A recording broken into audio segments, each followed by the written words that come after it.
Hey you guys, it's Superstar0717. It's a little late, but I thought I'd show you guys the update so far of my Rug Werewolf deck. So right off the back, this mana probably needs work.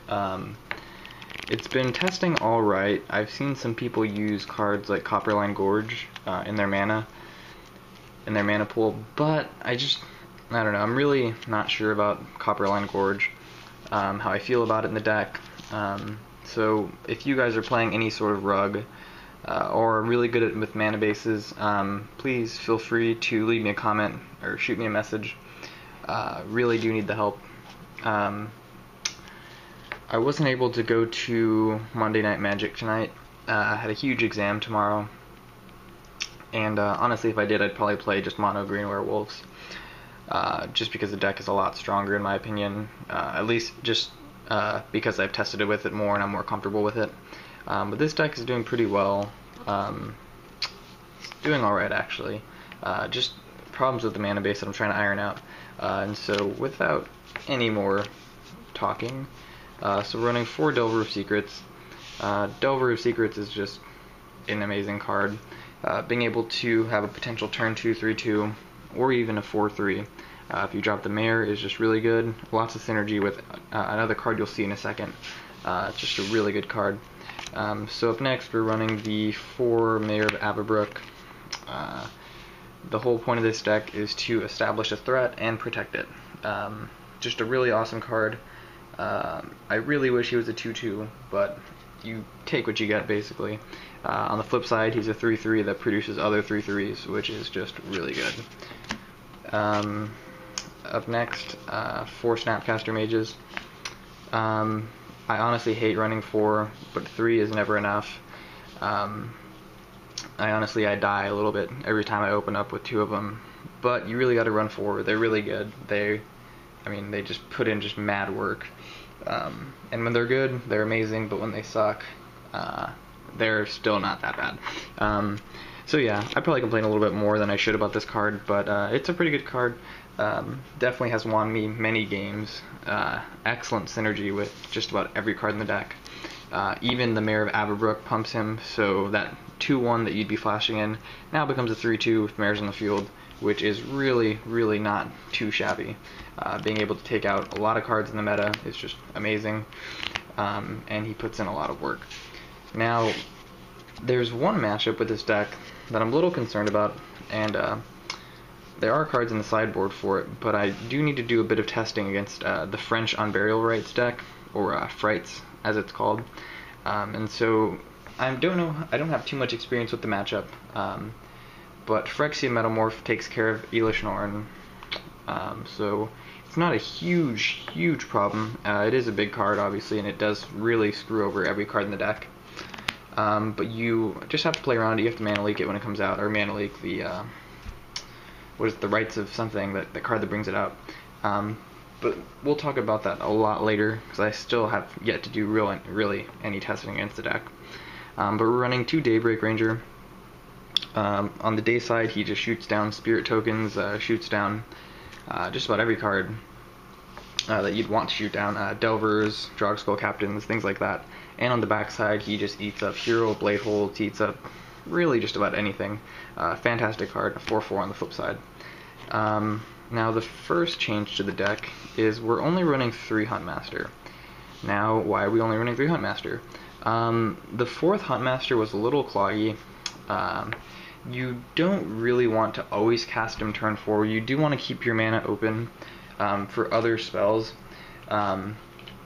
Mind you, he's a good card. I ran 4 in the werewolf deck, but for here, as a 4-drop, you don't always have the mana to hit that turn 2, or excuse me, the turn 4 red mana. And so he's somewhat difficult to pay for on turn 4, and just combined with the fact that turn 4 you want to just hold up your mana for counter spells and different things like that, or a Snapcaster Mana Leak play. It's really better just to run 3.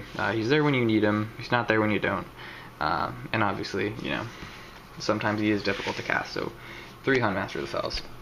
So on to the instant sorceries. We're running 4 Gitaxian Probe. probably one of the better cards in the deck. The knowledge that you get from this card is absolutely amazing. I was playing today, just a bit of playtesting. One of my teammates came over for dinner, and we hung out and we did some testing. And when I was casting Gitaxian Probe, the thing is, if you're really, I mean, if you're not really good at Magic, but if you kind of have a decent idea of Magic and how the curve works of certain decks, when you Gitaxian Probe their hand, you'll really know, especially against like blue-black or, you know, really just any deck that with control or permission or burn spells, things like that, you'll know what to drop and when, based on how much mana they have open and what their potential curve would be. I.e., you know, turn 3, if they're on the play, which means they're 1 mana up on you, they're going to have the Mana Leak open, ready to go, and you don't want to drop your crucial turn 2 play like a Mare. You maybe want to drop like a Ponder and have the Mana Leak that, so you can resolve your Mare successfully and establish your threat, obviously. And just the knowledge that you get is fantastic. With Gitaxian Probe, you're effectively running 56 cards in the deck, which significantly increases your odds of just about drawing anything you need, and it replaces itself. It just lets you draw a card. So running 56 cards, if you do the numbers, your percents on drawing every card in the deck go up by, I think, 1 or 2, maybe even 3% each, which is huge. Just playing with the numbers is fantastic, and the knowledge that you gain is just amazing. So 4 Gitaxian Probes. Up next, we're running blue, so of course we're running the 4 Ponder. Obviously, helps you flip your Delver, helps you set up your deck. If there's a lot of things that you don't want, you send them back in. Card doesn't really need much explanation. Up next, 4 Vapor Snag. Really got to run it. It's not a great card, it just really kind of sets your opponent back. This is another way we can deal with the Eilish Norn, which we'll talk about once again later. Just bounce it back to their hand, make them have to hard cast it or discard it later, is always good. The Vapor Snag, I mean, that 1 extra damage is nice. Delays cards like Hero of Bladehold from really getting in there. Things like that. You can bounce Delvers if they're pinging you for life, and force them to replay it and try to flip it once again. And it's just a good card if you know, your board's going to get wiped, or if they're going to crack a Ratchet Bomb for 0, you can bounce back your Hunt Masters and save them for later. Up next, obviously, the Permission of the deck, 4 Mana Leak. Really got to run the 4. It is amazing. Not really much to say. Mana Leak is just one of the better cards in the format. Now, we're running 2 Moon Mist. And this is sort of last minute. This is probably the newest change that I made just a couple hours ago. Now, for the longest time, I had known that Moon Mist flip Delver while it's on the night side back to the day side, but it never really hit me, and this is just me not thinking, but it also flips it on the day side, so it can flip from day to night and night to day. Now, being able to flip your Delvers on command is fantastic. Being able to get in there really almost immediately is awesome. Being able to prevent your combat damage from those decks that swarm you, like tokens and things like that, is also awesome. And once you punish your opponent for trying to Alpha Strike you with the Moon Mist, they're going to be really, really resilient to attack you game 2 and 3, especially when you A, have a green and a colorless mana, or any colored mana that is open, or B, you have a Moon Mist in your grave and 4 mana open, a green mana and at least a blue mana. They're going to be very, very hesitant to attack you, because they know that you can drop the Snapcaster, flash it back, pay another 2, and transform everything. Even if you don't have anything on the board, it's not a terrible card. Obviously, it's not the best card when you don't have anything on the board, but it has synergy with almost all your creatures, and it's a great card. And this is obviously the newest edition of the deck. This could change in the next build, but it worked out pretty decently today. So 2 Moon Mist. Now, for the last, actually there's 2 more spells. 2 Forbidden Alchemy, just filtering through your deck. Obviously you're not going to be able to flash it back straight up, you're just going to have to Snapcaster flash it back, which is still cheaper than the original flashback cost of 7. But digging 4 cards deep into your deck and adding a card to your hand is just really nice. and it gets you what you need and puts the rest of the stuff in the graveyard for Snapcaster Mage. And the last card, we're just running on Dissipate. Honestly, I'd rather this be a third Forbidden Alchemy, but one, I don't have it, and two, the Dissipate hasn't been testing too bad actually, even at one, just being able to counter something and then Snapcastering for it later is actually pretty decent. So the one Dissipate, I sideboard the second one right now. Now for the mana, which is the biggest issue, we're running 1, 2, 3, 4, 5, 6, 7 islands. Most of your tap lands, or dual lands that is, revolve around the island, so of course we're running mostly those, as well as you have, I think it's like 9, or actually it's like 12 cards that require blue turn 1, that is if you include Taxing Pro. Those are the Ponders and the Delvers, so, and the Vapor Snags actually, so you're running like 16 cards that revolve around this, so you really need the 7 islands. I used to run 6 in the last build, and I think that was one of the things that was kind of screwing me over. So running 4 Hinterland Harbor, guess they were stuck together.